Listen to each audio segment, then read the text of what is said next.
I'll figure all this technical stuff out. Good morning, everyone. How are you? Happy Lay Day. We are starting a brand new month, May the 1st. Mm, I've got a mug of some coffee. I love making lattes at home. And so today's mug of the day features a mug of flowers, right? I got this at IKEA, right? I was just shopping for some other things and walked past this setting and thought it was just a beautiful pattern, and I wanted to have a cup like this. So if you're new to the broadcast, thanks so much for at least catching a few seconds. I promise I will make it worth your while. And if you're somewhere where you have a cup of coffee, you want to just curl up on the couch, maybe you're still in bed scrolling on your phone. But whatever it is, welcome to Saturday. It's the weekend. I'm hoping you're able to relax. Again, if this is your first time to catch me live, I'm gonna pop my name here in the screen. But I want to say welcome. Thank you for being here. My name is Renee Harden, and by trade, I am an editor. I'm also a writing coach, former high school English literature studies teacher, academic writing. I love helping authors. Publish their own books or find ways to get themselves ready to present to an agent or a publisher. It's been busy, guys. Busy time. People are writing books and content. Whew. And but thankful for work and thankful for clients and for people who are wanting to share their stories. So if that's you, you found the right place. So, how was your week? How are things? I'm going to say good morning to some of the folks who are popping in on the live. Good morning, Sherry. How are you doing? Yes, happy Lay Day. It is. And I'll tell you a little bit more about that as we talk about the week that was. So, whew, I think we made it through the week without anyone getting killed. Could we just get back to that? Right? Mm. So there were some interesting stories that popped up in the news this week. There are stories going around all the time. So if you're wanting some creative inspiration for stories that are going on, stories that are adapted into programs that we love to watch, ways of communicating and sharing story ideas. So they're happening all around us. And there was some really interesting ones this week. But before we do that, I am going to let's see if my page will do this. I am going to share this video in a couple of places so that I can. Oops, and I'm going to be on echo here. Hold on, let me turn that off. So Facebook's been going through some interesting things. Have you noticed that? This has been an interesting week for Facebook, and I'll share a little bit about that in a second. I'm going to pop this link. I'm going to pop in the comments and tell me, how was your week? What are you looking forward to for this weekend?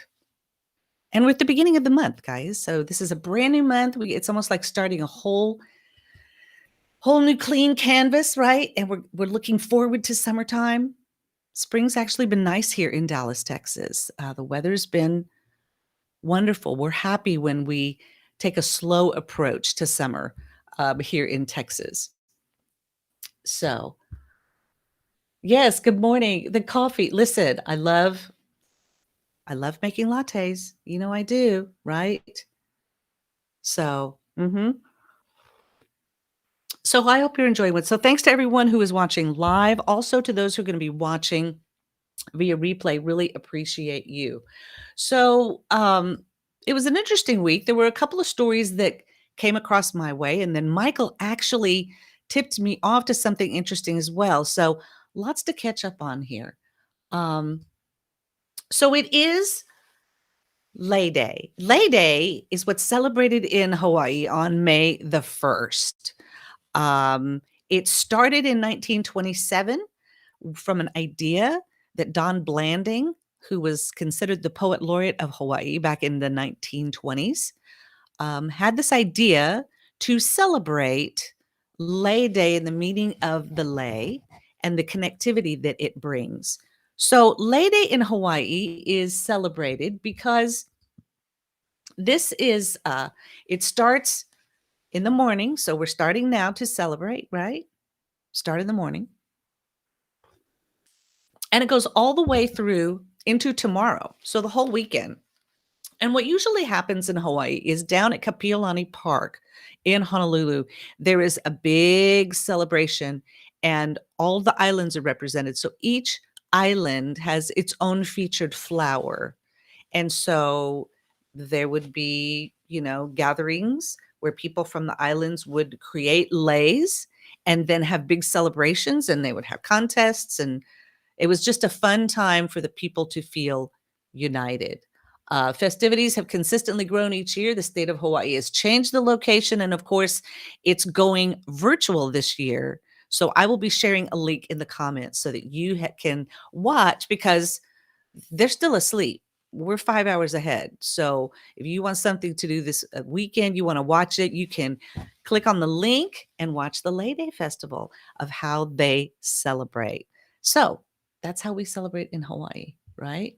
And so I've been sharing with you the past few weeks some interesting olelo words that kind of shape and define maybe how we're seeing ourselves, especially now at this stage of the pandemic. Things, people are getting vaccinated. I get my second vaccine Monday. Have you had your vaccines? Um, Watched Back to the Future. You get to watch Back to the Future in a private theater viewing with a few family members. That is so fun. See? And so we are, yes, Sherry, exactly. So we are starting to see cities, states, industries come back slowly. I think it's exciting, but we still have to be cautious. We don't want to have another surge.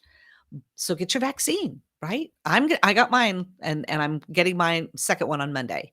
And then I will be vaccinated. And if I see you, I'm going to hug you. I hope you're vaccinated or have a mask on, because I'm coming after you. So, other interesting news. So, did you all hear and have you been seeing the story about Facebook's response to Apple's new update? So, if you have an iPhone or Apple devices, but especially your iPhone, you'll know that the new Apple update went into effect on Monday. So, if your phone doesn't auto download, you might want to go to your settings and check. But what this does now is you're going to get a lot of pop-ups, but what it's going to do is show you how many of your apps that you're using are tracking your data right now. And so it's going to give you the ability to opt out of things. So you can use their app, but not allow them to track your data. So here's what that's going to look like, because if you haven't started it yet, and this is causing a lot of kerfluffle with Facebook, because I don't know if you've noticed, it has really affected the algorithms now. Organic reach has dropped across the platform, not just pages versus profiles, but even profiles. Groups are tending to get a little bit more traction. But right now everything is down. And actually, Facebook had an outage over the last couple of days, because when that update went into effect, it really put a kink in a lot of their systems, especially advertising. So it's really been a fun week for Facebook. Um, I will be sharing links to articles that you can read, or you can research them yourself and find out. But the new update, um, which should come down on your devices, went into effect Monday. So you'll be seeing a lot of change. So if you're noticing a change in your feed, if you're noticing that you don't see certain people, or you go to look for things, it will also change. You know how you would look at something and then you'd start getting creepy ads in your feeds? You're going to be able to control that a little better. But it's going to pop up a lot, because it's going to show you now, this is Apple's approach to data privacy for its users. And so Mark Zuckerberg has really been, um, taking out advertising and really coming against this hard. So do the research, learn about what's going on with the social media platforms that were used. I mean, I wasn't able to schedule. Normally, I can schedule my broadcast a couple of days in advance. When I went to do it, Facebook was down. There was no, you couldn't, their API had changed. And so that affects, so what happens when we lose our ability to communicate through these platforms, right? And how that's going to happen. So here's what it's going to look like. I'm going to pull up a couple of pictures because you'll probably see these on your phone, and I'm going to share these to the screen with you. So just kind of take you through what it's going to look like and um and what you need to click. Okay, here we go. So I am going to for the day when I have a professional producer and and I can do this faster. Okay, I've got to get the other picture up so you can see what I'm talking about. All righty. Here we go. There's the second one. Okay. So when you first download the update, what you were going to see is something like this. It'll say you are on iOS 14 and it's going to show you what it is that they are going to provide now through this app tracking controller. So it says it'll show you ads that are more personalized, help keep Facebook free of charge, support businesses that rely on ads to reach their customers. Okay. So it requires Apple to ask these apps for permission to track your data from the device to improve your ads. Okay. You can click on that link to learn more about it. But basically, what Apple is saying is you are saying that you want us to show you how many apps that I'm using are currently tracking my personal data. Apple's trying to do this to protect user privacy. And so, with as many leaks, as many things that have come out lately, you can imagine they're wanting, as a company, for their device, they don't want their devices to be used to track and get into your personal data. So, you'll see this screen come up first. Um, you didn't even know about this. Wow. Yeah. So, what's going to happen is you're going to get a lot of pop ups come on your screen. And so the other screen that will come up will look something like this. Okay. So you see the first one. Here, let me see this. If there's a better, I'm going to play around with the way these look on the screen. No, not any better. No. Should I do it this way? Yeah, you can see a little better that way. Okay. Or maybe this way. Let me try this. There we go. So the first one is going to be what you see once the download comes up, okay, when you download it. The second one is going to be every time you open an app. So put in for Venmo, put in Facebook, put in Instagram, it's going to show you all of the apps that are currently tracking your personal data. Okay. Now they're doing this because, again, they're trying to customize your advertising experience, but you should be able to do that, right? And not allow a platform to do it, I think. So I don't mind it. I love it. It's going to allow me to control who gets to use my data and who doesn't. I don't know how this is going to affect financial apps, like things that we use for pay services, but especially when we're using pay services, we want our data to be private, right? So check this out. If you own an iPhone or an Apple device, you will see this on your come up in your update, and this is what it's going to allow you to do.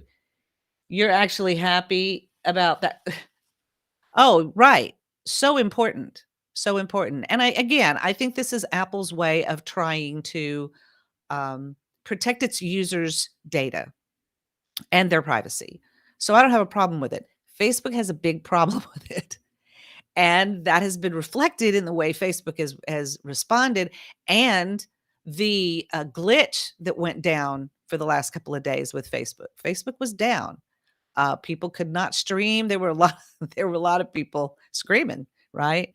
So what do we do when we can't communicate on this platform? Well, you guys know I'm on YouTube as well. You can find me there. You can also find me on Instagram. So as long as and you can also just get on my email list and communicate with me there, right? So there's all kind of ways that we need to be able to control the way our personal information is being used across the internet. So check that out.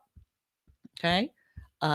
Do some research of your own. You can probably Google and put in Facebook um, and I mean the Apple update iOS 14, and you can get that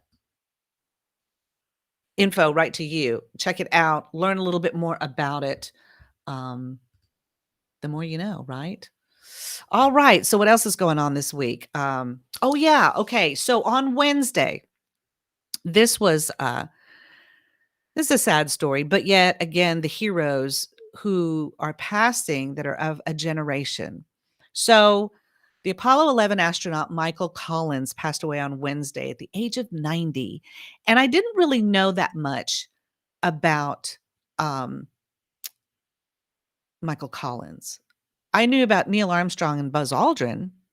I didn't know about Michael Collins. And I don't think a lot of people do know that much about Michael Collins, who he was. You know, he was up there flying the command module while the other two were down on the moon. He was in charge of keeping that ship rotating. I mean, imagine, and I was reading some of the articles that was reading about him.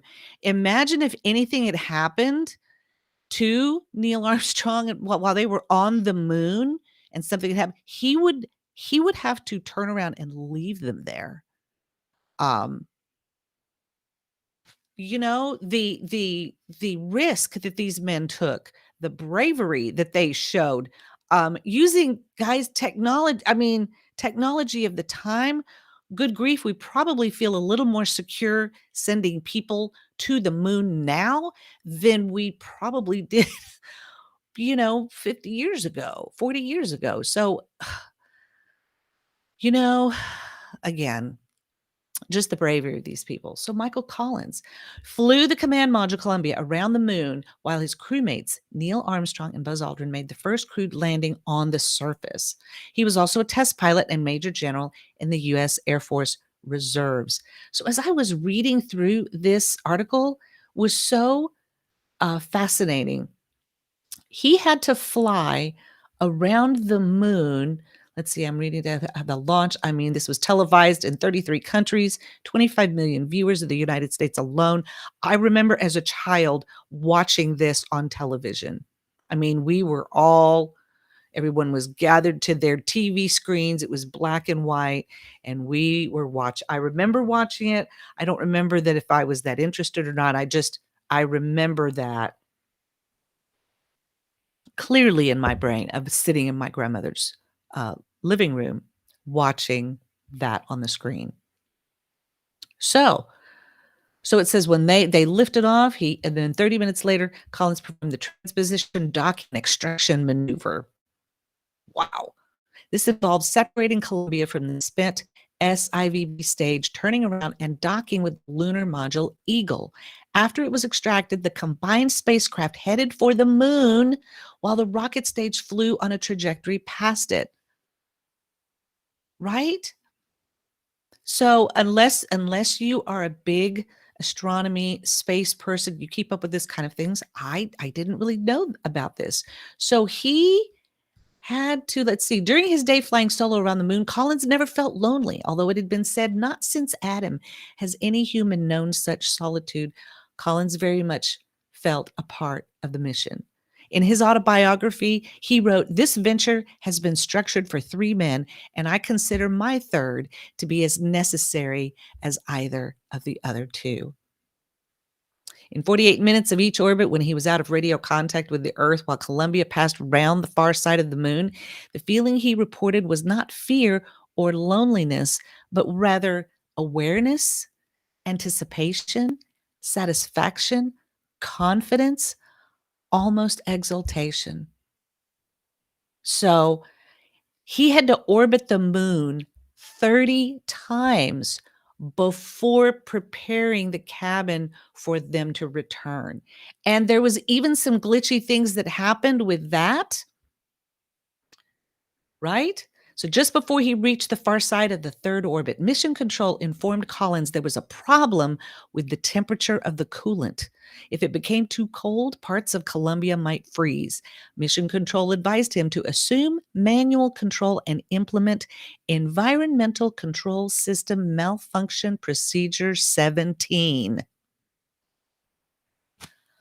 Who can you imagine?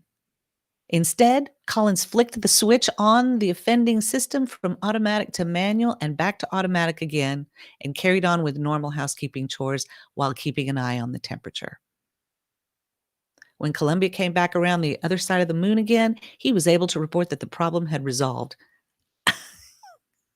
You guys, he turned it off and then he turned it back on again. Ah, the irony, right? So, um, for the next couple of orbits, he described his time on the far side of the moon as relaxing. After Aldrin and Armstrong completed their EVA, Collins slept so he could be rested for the rendezvous. After spending so much time with the CSM, he felt compelled to leave his mark on it. So during the second night following their return from the moon, he went to the lower equipment bay of the CM and wrote, "Spacecraft 107, alias Apollo 11, alias Columbia, the best ship to come down the line. God bless her, Michael Collins." So today we sip and salute Michael Collins for his great service, for his third of the part of a great mission that put man on the moon. His part was as necessary as the other two, right? How about that for an amazing story?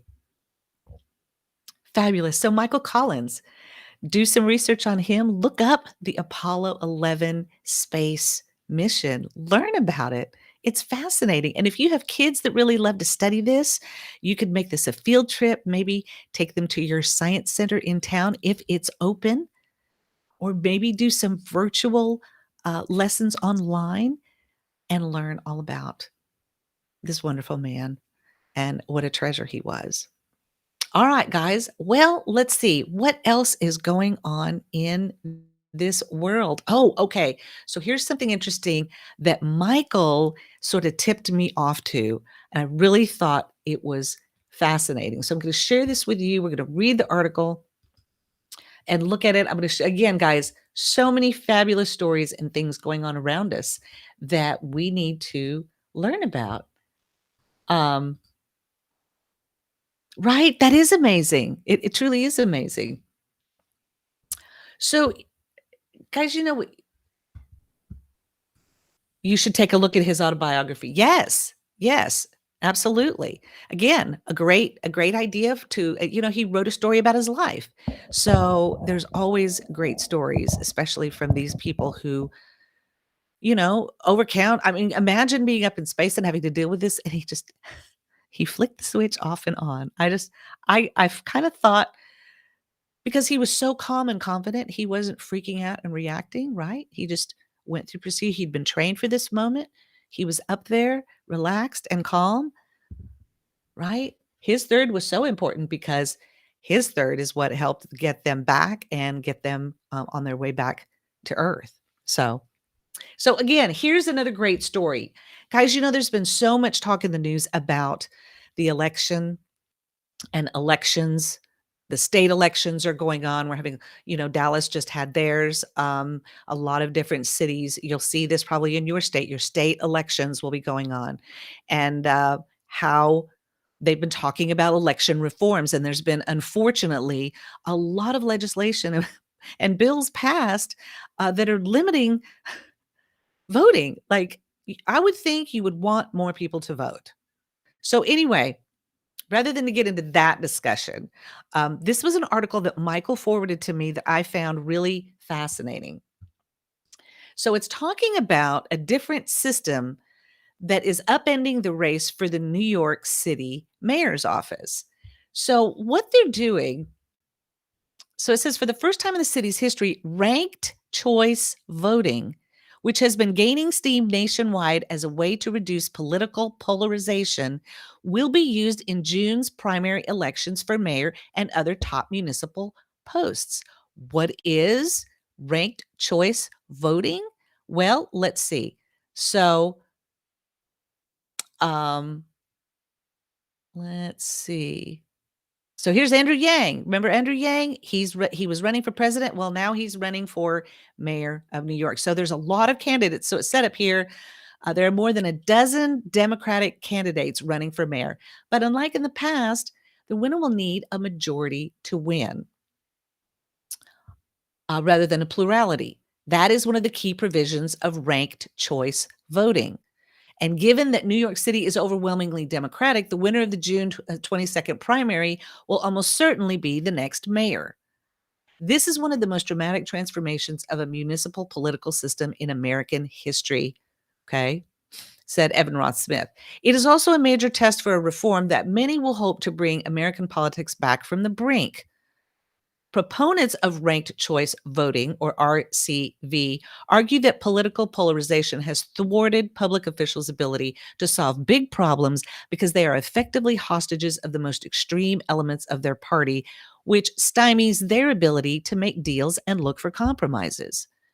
This is in large part because the only elections that candidates often have to worry about are their primaries, which are typically decided by a party's most strident and radical voters. Ranked choice voting upends much of that, especially when there are multiple candidates. In theory, it forces candidates to win by selling a positive vision that appeals to a majority of the voters rather than by winning by driving voters away from their opponent through negative campaigning. Okay? So this is how ranked choice voting works. And this is where I thought, okay, this is pretty interesting. It says here, with RCV, voters rank their top 5 choices in order of preference, right? So you look at the candidates, you pick your top 5 and you say, all right, if these are the people I want to win. Here's my first preference, my second preference, my third, my fourth, my fifth, right? If no candidate gets 50%, 50.1% right away, then the fifth place candidate gets eliminated. And all their votes go to other candidates based on whom their supporters picked as their second choice. That process continues until someone gets above 50%.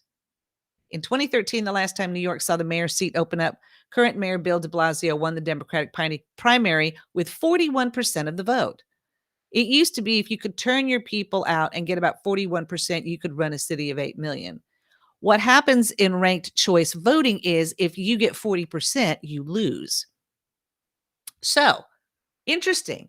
Imagine if you were able to vote and put your candidates in order of preference and they used ranked choice voting. You would be able to eliminate it down to 2, and you would be happy with either of those choices instead of feeling like it's one or the other, right?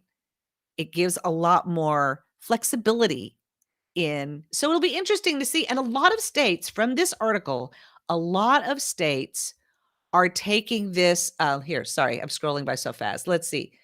Um, the use of ranked choice voting is a recent phenomenon in the US. Maine has used it in statewide elections since 2018. Alaska voters approved it last fall and will begin using it in 2022. Cities or localities in California, Utah, Colorado, New Mexico, Massachusetts, Minnesota, Michigan, and Maryland, look at all those M's, have also adopted the practice. And a few more cities in other states, Florida, Tennessee, Virginia, and Oregon, plan to use it. One way it could potentially transform national politics is by making it harder for extreme candidates to win. Guys, I don't know about you, but it wore me the heck out. I'm part of this gray, I'm sure, was because of the last 4 years. Regardless of candidates, is this the way we operate as a nation? Anyway, I have questions. I always have questions. But so ranked choice voting, I will share the link to these. Those of you that are in my VIP group, you're going to get these links. But I will share these in the comments here on the thread so that you can do some research. Find out about this interesting story about how election reforms are actually taking place and not a problem, right? Not a huge problem. So, anyway, I thought that would be interesting. Something to talk about, something interesting. You may hear about it. You may hear friends talk about it, or they may even ask you. And it'll be interesting to have your knowledge base built up in that area, right? All right. Your son was talking to you about this. Right. Right. That is interesting, right? Again, I am all for looking at ways to make voting accessible to all of our citizens, our disabled, our disenfranchised ones who live in poorer sections of our nation, helping them vote, helping them exercise their right as an American citizen to vote, regardless of their uh, societal status. We are all American citizens. So imagine if we were giving more choice like this, it would just be, I don't know. I thought it was interesting. So, to my sweet husband, he's always, piquing my interest with interesting stories. So, as you find them, share some with me. I'd love to know some of the stories that you find in your week. Look for them, they're all around what's going on in your world and share those with your friends. So, speaking of sharing, you know that I love to talk about new books. We are finishing in our May book pick for our book club. We are finishing John Acuff's Soundtracks. It's really been a great book to help identify overthinking and become aware of how much overthinking we actually subtly do and change some of those soundtracks that are playing in our heads so that we can live a productive and healthy life. So that has been a great book.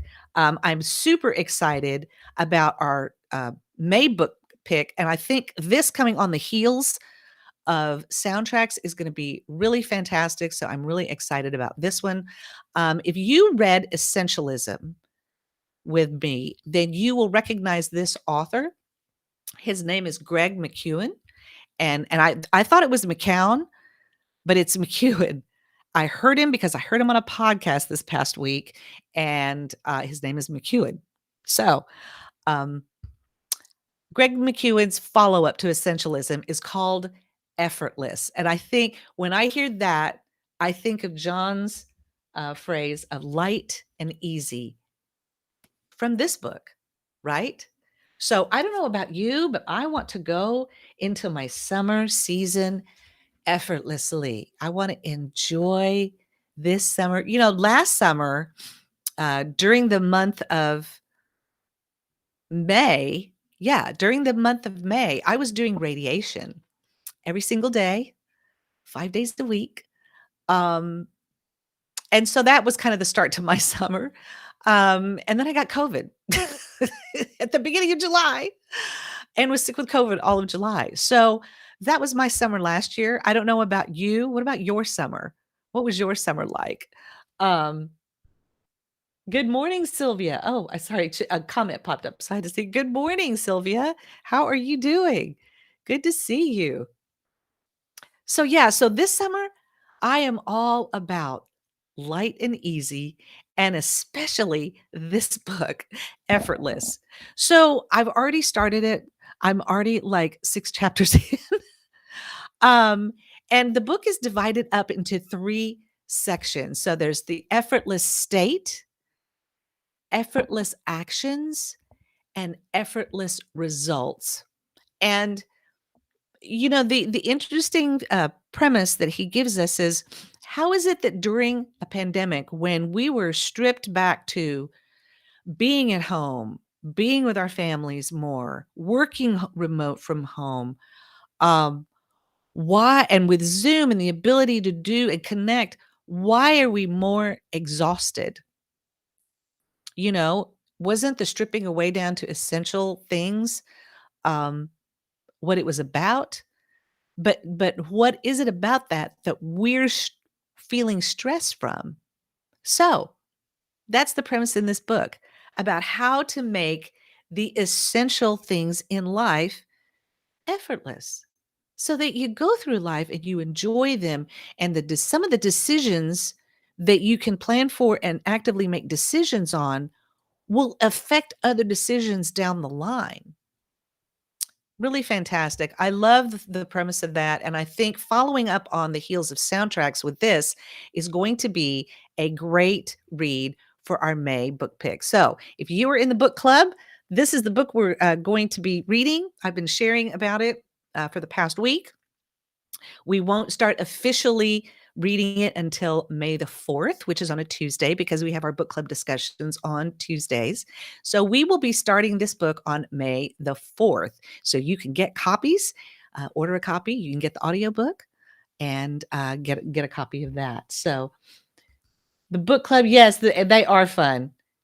Yes, we do. Thank you, Savannah. We do. If you're interested in joining us, we do. We meet once a week on Tuesday nights to discuss the reading for the week. Good morning, Andrea. How are you doing? Good to see you. Thanks for being here. So, yes, so effortless. I'm looking forward to it. If you want to join the book club, you can drop a comment to me here, or you can contact me right here through my Facebook page. Just go to the main page. You'll see a button that says contact us, and that'll take you right to my page where you can drop me a message. Let me know that you want to know more about the Through the Pages book club. Um, Let me know if you have any questions about stories, looking for some articles, or if you are interested in writing your own story. So yes, Greg McKeown's Effortless. So excited. Now, there's a new book coming out on Tuesday. There's a few books coming out, but this one really piqued my interest because I love the author. I've read some of his other work. And if you are familiar with Moneyball, The Big Short, I don't know if you ever, or if you saw that movie, fabulous, fabulous movie with Steve Carell playing a bad guy, and Christian Bale. Really great movie called The Big Short. And then he also wrote The Fifth Risk. He's also written some other works, but primarily his nonfiction reads have been really insightful. Well, Michael Lewis has a new book out, and it's called A Pandemic Story. The Premonition, A Pandemic Story. And I want to read to you a little bit about what this let's see here. Yeah, there it is. My notes.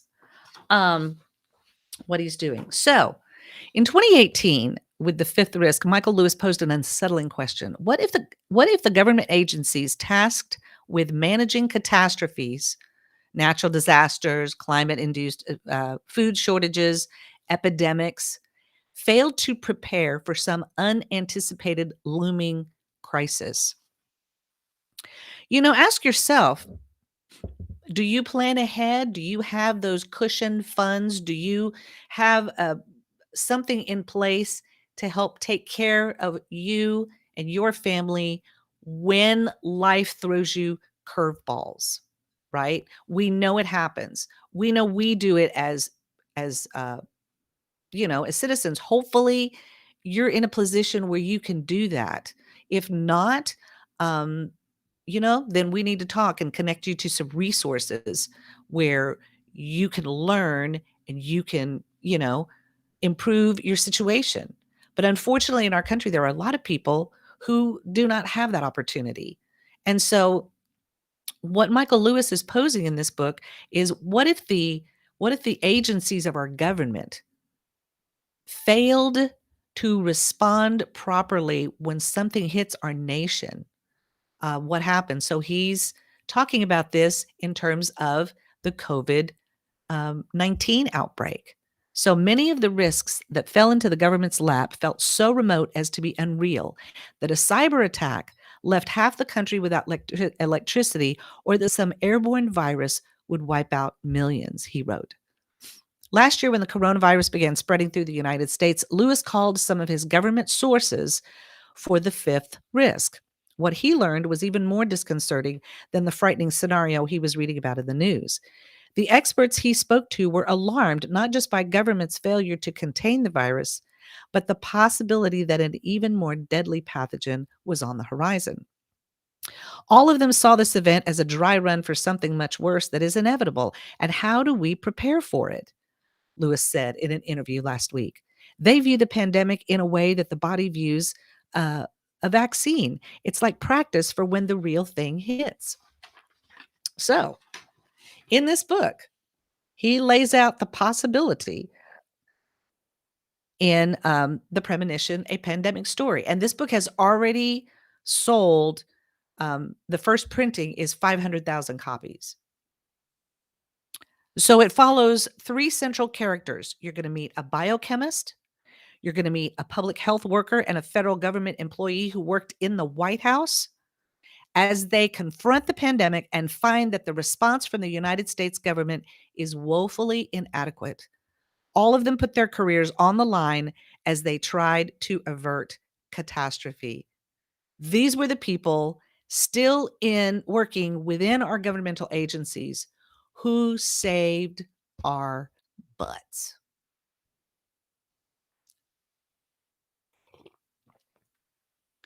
When they see something like this coming, they see something else worse, Michael Lewis said. If it doesn't happen, my characters will play a really important role in it not happening. So Lewis, the author of best-selling nonfiction like Moneyball and The Big Short, is known for coaxing compelling narratives out of mind-numbingly complex subjects. His previous books have sold more than 10 million copies. So this book comes out on Tuesday. I'm going to get it because, again, I love Michael Lewis's in-depth research and the way that he approaches these difficult subjects. Because we need to know. We need to have other sources of information about what was going on. So we're going to hear from people who were actually in the thick of the coronavirus outbreak and the government's response. So that'll be an interesting book. Well, Andrea, oh, you're so sweet. Thank you, my friend. You have been one busy woman creating and doing some amazing things. And congrats to your daughter, by the way. Um, yeah, again, guys, you, me, Miss Andrea, so many people who are the everyday folks, right? That are in the thick of these things and working together to hold our world together, to keep businesses going, to telling the stories.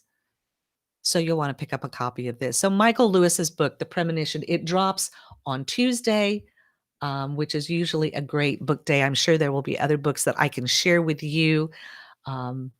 About that are coming out. Some great summer. What I'm looking forward to are the great summer fiction reads. You know, the ones you can read by the pool or at the beach, right? Just some fun, light summer fiction to get your mind off of what's going on around the world. But today is May the 1st. Happy Lay Day, right? And so here, I just want to leave you with some fun facts about this new month of May, because I hope you're looking forward to starting off this new month. You know, we've got students graduating. Hopefully, they'll be able to have actual graduations, unlike the ones, you know, our students of 2020 will forever be held up. I mean, they'll still be talking about them from 10 years from now, that 2020, the class of 2020, were the ones who really walked through the coronavirus outbreak. So hopefully our students this year will be able to do their graduations. We've got college graduations. We have summer breaks coming. Kids are out of school. God bless all of these children of all levels who have had to endure going to school in the most unprecedented manner, right? Making the best of it and still managing to do their studies and stay on task and graduate, get their degrees, or move up to their next semester classes, right? So I sip and salute all of you guys as I share some fun little facts with you about the month of May. So, once the tallest building in the world and currently the fifth tallest building in the United States, the Empire State Building opened on May 1st, 1931. This 443-meter tall building held the honor of being the tallest building of USA until the World Trade Center was built in 1973. After the World Trade Center attacks on 9/11, the Empire State Building was temporarily the tallest, but in 2014, One World Trade Center opened at a symbolic 1,776 feet. So, happy birthday, Empire State Building. Also, here's another interesting one. May celebrates many days, beginning with May Day on the first day. This is also known as Labor's Day, Labor''S. Laborers were dispersed on May 4th, 1886, who had gathered demanding 8-hour workday. Police fired shots, ending up killing 4 demonstrators, and the day is recognized as the International Workers' Day or Labor Day ever since. Interesting. In 1644, England banned maypoles. These are poles usually made of wood and long enough to stand as a celebration prop for European festivals. Maypole dances are held in May, usually on May Day. However, some European countries celebrate May Day in midsummer as well. Apart from the International Workers' Day, the month of May houses a few other interesting days as well. The second Sunday of May is celebrated as International Mother's Day. Next weekend, guys, Mother's Day. So we're going to be talking about that next weekend in the broadcast, celebrating some moms, learning about some moms who became authors. So you have 1 week to get ready to love on and celebrate your mom. Memorial Day is celebrated on the last Monday of May. That ends the month and gets us ready for a lot of summer breaks, right? All pools open, hopefully. It's splash time. People are going to the beaches.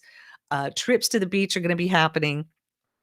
Cinco de Mayo happens on May 5th. This is the celebration um, that our Hispanic neighbors and citizens celebrate. On the first Saturday of May, the Kentucky Derby is celebrated in the United States. So, the month of May is fun, and the month of May is hopefully going to be a great start to your summer season.